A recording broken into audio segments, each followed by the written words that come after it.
बिस्मिल्लाहिर्रहमानिर्रहीम। अस्सलाम वालेकुम डियर व्यूवर्स, कैसे हैं आप? ठीक हैं? आज हमारी जो एक लेक्चर की सीरीज़ हो रही है, उसमें अगला लेक्चर है मेथड ऑफ एजुकेशनल साइकोलॉजी। इस पे आज हम बात करेंगे। इससे पहले जो मैं लेक्चर दे चुका हूँ, that is about introduction to educational psychology. वो उम्मीद है आप लोगों ने सुन लिया होगा। अब हम दूसरे लेक्चर पे आते हैं, मेथड ऑफ एजुकेशनल साइकोलॉजी। तो मेथड ऑफ एजुकेशनल साइकोलॉजी में बुनियादी तौर पे अ, ये 6 मेथड हैं। इनमें नंबर 1 है इंट्रोस्पेक्शन, नंबर 2 है observational, experimental, differential, clinical and psycho analytical method. तो वन बाय वन हम इनको डिस्कस करते हैं। तो सबसे पहले इंट्रोस्पेक्शन मेथड है। Introspection is the examination of one's own consciousness, thoughts and feelings. इसका मतलब है कि अपने इनर की खुद से जो है वो एग्जामिन करना, अपने इनर को, अपने अंदरूनी ख्यालात को खुद से ऑब्जर्व करना। In psychology the process of introspection relies exclusively on observation of one's own mental state. यानी आप अपनी दिमागी जो स्टेट है, मेंटल स्टेट है, उसको खुद से जो है वो ऑब्जर्व करने जा रहे हैं। While in spiritual context it may refer to the examination of one soul. यानी हम ये कह सकते हैं कि इंट्रोस्पेक्शन के दो जराए हैं। एक ये है कि आप अपनी मेंटल कंडीशन को खुद से एनालाइज करें, और दूसरा है कि आप अपने सोल या स्पिरिचुअल कंडीशन को खुद से एनालाइज करें। तो इन दोनों चीज़ों को खुद से एनालाइज करना, that is called introspection method. ये सबसे पुराना मेथड है, और इसका मतलब बुनियादी तौर पे है कि आप खुद से एग्जामिन करें।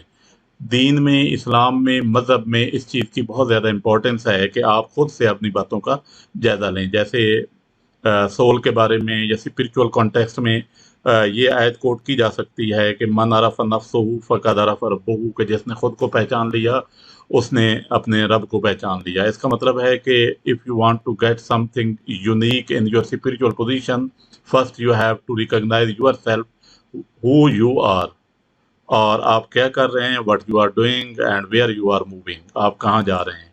तो बुनियादी तौर पे ये सारा इंट्रोस्पेक्शन मेथड के ज़रिए ही होता है।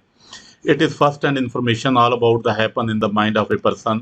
तो अगर हम इसे इस साइंटिफिक वर्ल्ड में लें, तो ये एक फर्स्ट हैंड इंफॉर्मेशन होती है जो इंसान अपने बारे में खुद से देता है। क्योंकि इंसान जो अपने बारे में खुद से बता सकता है, कोई और दूसरा इसके बारे में नहीं बता सकता। तो इसे हम बोलते हैं इंट्रोस्पेक्शन मेथड। दूसरा है observation method. Observation literally means looking outside one self. यानी अपने आप से बाहर निकल के चीज़ों को देखना, ऑब्जर्व करना, इधर उधर देखना। जैसे हम कहते हैं कि हम नेचर को ऑब्जर्व कर रहे हैं, हम लोगों को ऑब्जर्व कर रहे हैं, तो इसका मतलब यह है कि आप दूसरी चीज़ों को देख रहे हैं। Observation method in psychological research Intel the observation and description of subject behaviour. यानी आपने क्या करना है कि जिस बंदे को, जिस सब्जेक्ट को आप देखना चाहते हैं, जिस चीज़ को आप देखना चाहते हैं, उसके बिहेवियर को नोट करना चाहते हैं, तो आप उसको ऑब्जर्व करें। अब ऑब्जर्व करने के दो तरीके हैं। एक है नेचुरल ऑब्जर्वेशन। नेचुरल ऑब्जर्वेशन से मुराद है कि जिस चीज़ पे वो काम कर रहा है, तो उसे ये पता ना हो कि आपको ऑब्जर्व किया जा रहा है। फॉर एग्जांपल, बच्चे प्ले ग्राउंड में खेल रहे हैं। अब एक क्लासरूम के अंदर जो बच्चे होते हैं, उनकी सिचुएशन कुछ और होती है। हमने उनको एक certain environment provide, classroom discipline का एनवायरनमेंट प्रोवाइड किया होता है। तो बच्चे जो हमारे सामने किसी और लेवल पे बैठे होते हैं। लेकिन बच्चे जब प्ले ग्राउंड में खेलते हैं तो उनका लेवल कुछ और होता है। वो उनकी नेचुरल सेटिंग में चीज़ों को वो ऑब्जर्व कर रहे होते हैं। और अगर वही बच्चे जब कैंटीन पे जाते हैं, या अपने घर में जाते हैं, या बाजार में जाते हैं, तो उनका बिहेवियर कुछ और होता है। इस बिहेवियर को जहाँ पे वो काम कर रहे हैं, नेचुरल सेटिंग में ऑब्जर्व करना, that is called natural observation. उसके बाद है पार्टिसिपेंट ऑब्जर्वेशन। इसका मतलब है कि observer become the participant of group whom you want to deserve. यानी जिस ग्रुप को आप डिजर्व करना, ऑब्जर्व करना चाहते हैं, आप उसका हिस्सा बन जाए। फॉर एग्जांपल, आप एक क्लास को ऑब्जर्व करना चाहते हैं, तो आप उस क्लास में जाके एज ए स्टूडेंट बैठ जाएं। फिर उनको ऑब्जर्व करें कि वो क्लास के अंदर, क्लास के बाहर किस एक्टिविटीज़ में क्या काम करते हैं। अब पार्टिसिपेंट ऑब्जर्वेशन में जो अगली चीज़ इंपॉर्टेंट होती है, वो ये होती है कि एक तो आप उन लोगों को पता ना हो कि उनको ऑब्जर्व किया जा रहा है, और एक आप उनको बता दें कि आप ऑब्जर्व, जो आपकी मर्जी है, जो आपकी डिमांड है, नेचर है आपके सब्जेक्ट की स्टडी की, आप उसके मुताबिक उनको ऑब्जर्वेशन बता सकते हैं कि आपकी ऑब्जर्वेशन की जा रही है, या उनसे कंसील कर सकते हैं कि आपकी ऑब्जर्वेशन नहीं की जा रही। एनी हाउ, दोनों जगहों पे ऑब्जर्वेशन जो है वो होती है। उसके बाद नेक्स्ट है एक्सपेरिमेंटल मेथड। इससे विल्हम वॉन्ट से एसोसिएटेड किया गया है, जिसने जर्मनी में अपनी साइकोलॉजिकल लेबोरेटरी बनाई थी। Mean to involve manipulation of variable to establish cause and effect relation. इसका मतलब ये होता है कि आप वेरिएबल को इन्वॉल्व करें, manipulation of variable to effect cause and effect relationship. यानी इसमें दो वेरिएबल, जैसे हम एक्सपेरिमेंटल स्टडी करते हैं कि हम एक एक्सपेरिमेंटल ग्रुप बना देते हैं और एक कंट्रोल ग्रुप होता है, और इसमें रैंडमाइजेशन टेक्निक यूज होती है, तो उसको हम एक्सपेरिमेंटल मेथड कहते हैं। और विल्हेम वॉन्ट ने इसको जो था वो इंट्रोड्यूस करवाया था। And experiment is an investigation in which hypothesis is scientifically tested, या साइंटिफिकली हाइपोथेसिस को टेस्ट किया जाता है। In an experiment an independent variable is manipulated and the dependent variable, यानी आपने ट्रीटमेंट वेरिएबल या इंडिपेंडेंट वेरिएबल को आपने मैनिपुलेट करना है और उसका इफेक्ट देखना है आपने आउटकम वेरिएबल पे या डिपेंडेंट वेरिएबल पे। और इसमें अगर कोई एक्सट्रेनियस वेरिएबल है तो उसको कंट्रोल करना, ये भी एज ए रिसर्चर आपकी जिम्मेदारी होती है। This is method which assign the status of science to psychology. अब इस एक्सपेरिमेंटल मेथड जब विल्हेम वॉन्ट ने एक्सपेरिमेंटल मेथड इंट्रोड्यूस करवाया, तो उसके बाद साइकोलॉजी को एज ए साइंस का दर्जा मिला, क्योंकि साइंस में ये चीज़ें इस्तेमाल होती हैं। मेथड जो एक्सपेरिमेंट जो है वो साइंस के अंदर किए जाते हैं। उसने कहा कि नहीं, साइकोलॉजी के अंदर भी मेथड किए जा सकते हैं। तो इसका मतलब ये हुआ कि psychology as a subject, as a discipline, as a field एक साइंस डेवलप हो चुकी है। Experimental research is the description and analysis of what will be and what will occur under controlled condition. कि एक्सपेरिमेंटल रिसर्च बुनियादी तौर पे एक description और एनालिसिस होता है कि क्या होगा और कंट्रोल कंडीशन में क्या हो सकता है, क्या हो जाएगा। उस एक्सपेरिमेंटल मेथड के बाद अगला जो मेथड है वो हमारा डिफरेंशियल मेथड है। Differential method means to study the differences between the people. जैसे कि इसके नाम से ही है, डिफरेंशियल मीन्स के तफरीक करना, के लोगों के दरमियान डिफरेंसेस जो हैं उनको स्टडी करना। Differential psychology is the branch of psychology that deal with individual and group differences in behaviour. यानी सर्टन लोगों के या ग्रुप के बिहेवियर में डिफरेंसेस जो होता है, उस डिफरेंसेस को स्टडी करना साइकोलॉजी का काम है, और डिफरेंशियल मेथड को इसमें यूज किया जाता है। फॉर एग्जांपल हम ये कह सकते हैं कि कुछ बच्चे हमारे क्विक लर्नर हैं, कुछ बच्चों का आईक्यू लेवल बहुत ज़्यादा है, कुछ का ईक्यू लेवल, कुछ का जो है वो बहुत ज़्यादा है। तो उसको मेजर करने के लिए, उसको जज करने के लिए उनका आईक्यू लेवल क्या है, डिफरेंशियल मेथड इस्तेमाल होता है। It also named as the normative survey method और the field survey method, as the investigator has to go to the field to make his investigation. यानी उसे कोई भी इन्वेस्टिगेशन करने के लिए रिसर्चर को फील्ड में जाना पड़ता है, तो इसलिए हम सर्वे या फील्ड सर्वे मेथड इसका नाम रखा गया है। Studies of the survival capabilities of different species and researches on individual visual and auditory scales, as well as more recent experiments, have shown that both individual and group differences are quantitative rather than qualitative। बहुत सारी ऐसी studies हो चुकी हैं कि in studies में एक चीज़ तय की गई है कि जो डिफरेंशियल मेथड है या ग्रुप्स के माइंड के अंदर, उनके एटीट्यूड के अंदर, उनके बिहेवियर के अंदर जो डिफरेंसेस है, that is quite quantitative in nature. वो क्वालिटेटिव नहीं है, क्वांटिटेटिव इन नेचर है। डिफरेंट स्पेशीज पे, मुख्तलिफ चीज़ों पे जो रिसर्चर ने की है, तो उनके डाटा को उन्होंने क्वांटिटेटिवली मेजर किया है।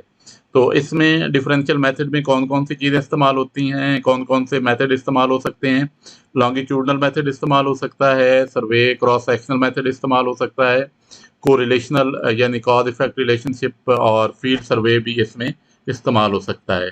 उसके बाद हमारे पास क्लिनिकल मेथड है। ये बड़ा इंपॉर्टेंट मेथड है साइंस की दुनिया में, मेडिकल की फील्ड में। The clinical method of psychology is associated with health care and treatment of the individual who come from advice and treatment of their physical and mental disorder. यानी जो लोग mentally disturb हो जाते हैं, stress का शिकार होते हैं, एंग्जाइटी का शिकार हो जाते हैं, मेंटली डिस्टर्ब लोग होते हैं, उन लोगों को स्टडी करना और फिर उनकी ट्रीटमेंट करना, that is called clinical method.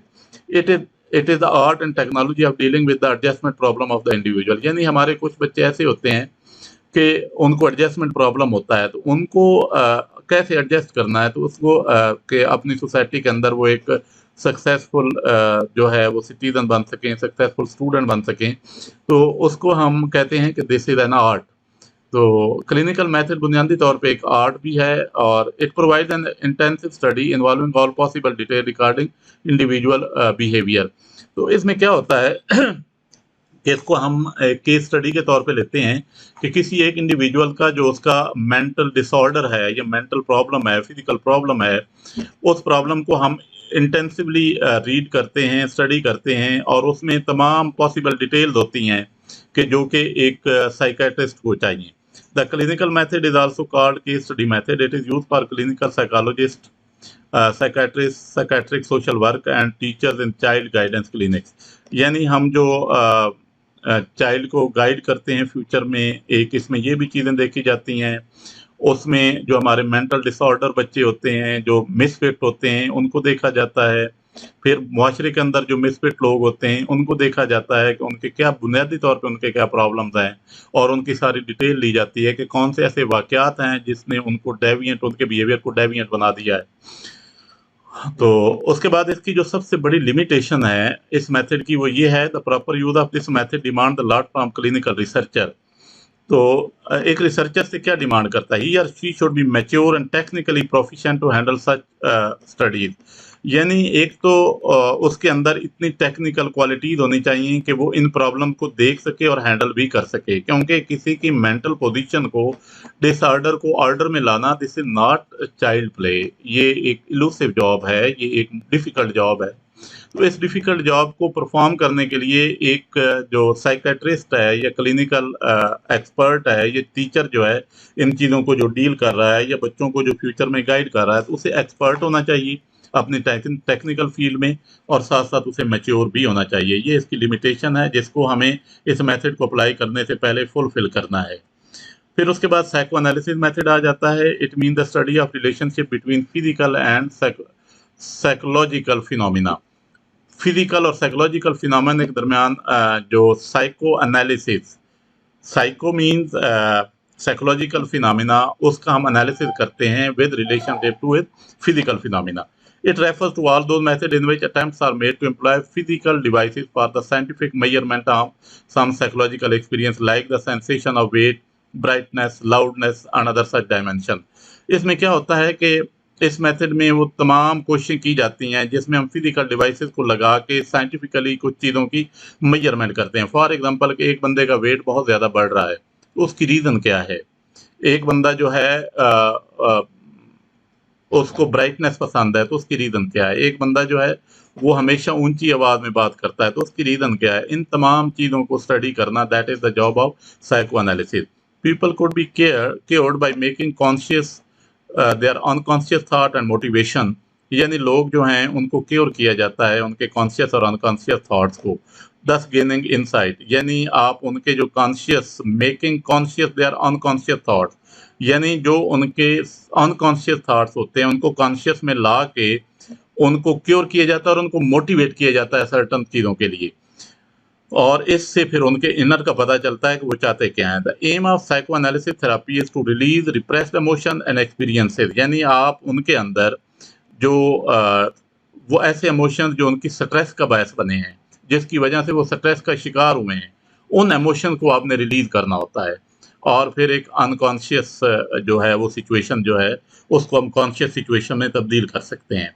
तो इसका मतलब ये हुआ कि ये मेथड जो है ये भी थोड़ा सा डिफ़िकल्ट होता है, क्योंकि इसमें आप माइंड कम फिज़िकल डिवाइसेस को इस्तेमाल करके बंदे की ज़हनी कैफियत का अंदाज़ा करते हैं। तो इसके साथ ही ये 6 मेथड जो हैं वो इख्तिताम को पहुँचते हैं।